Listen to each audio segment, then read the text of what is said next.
Before Shakespeare became a household name, there was one man who laid the foundation of English literature, Geoffrey Chaucer.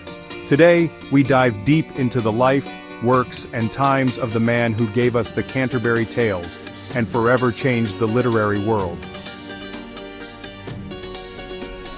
Who was Geoffrey Chaucer? Born around 1343 in London, Geoffrey Chaucer was much more than just a writer. He was a diplomat, a courtier, and even a soldier.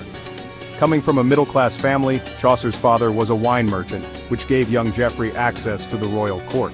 This exposure to the aristocratic world heavily influenced his later works. As a teenager, Chaucer served in the household of Elizabeth de Burgh, Countess of Ulster, where he gained a rich education in languages like Latin, French, and Italian, skills that were rare at the time.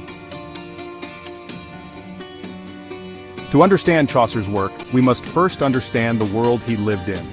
The 14th century was a turbulent time. The Black Death wiped out nearly half of Europe's population, leaving a deep social and economic impact. The feudal system was beginning to crumble, and England was engaged in the 100 Years' War with France. Yet, amidst this chaos, the seeds of the Renaissance were being sown, inspiring thinkers like Chaucer to explore new ways of expression.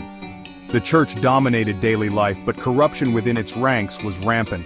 Chaucer, ever the keen observer, reflected these societal changes in his writings, often with a sharp satirical edge. Chaucer's career saw him wear many hats.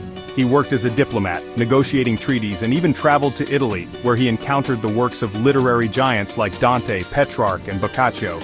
These encounters greatly influenced his writing style.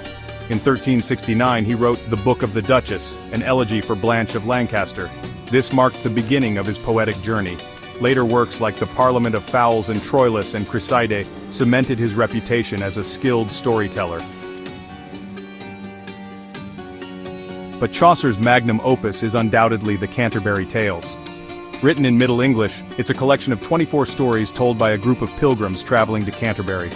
Each pilgrim represents a cross-section of 14th century society: knights, clergy, merchants, and peasants. From the noble knight to the bawdy wife of Bath, Chaucer used humor, irony, and wit to explore human nature.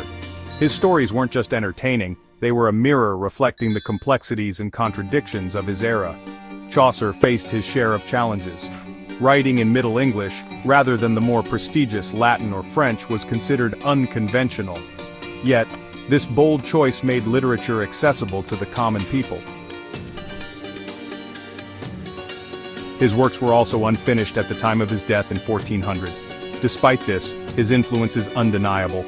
Chaucer paved the way for English to become a literary language, earning him the title, Father of English Literature.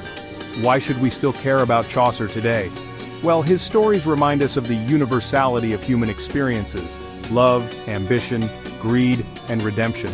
Whether you're a fan of literature or simply curious about history, Chaucer's works are a timeless treasure trove.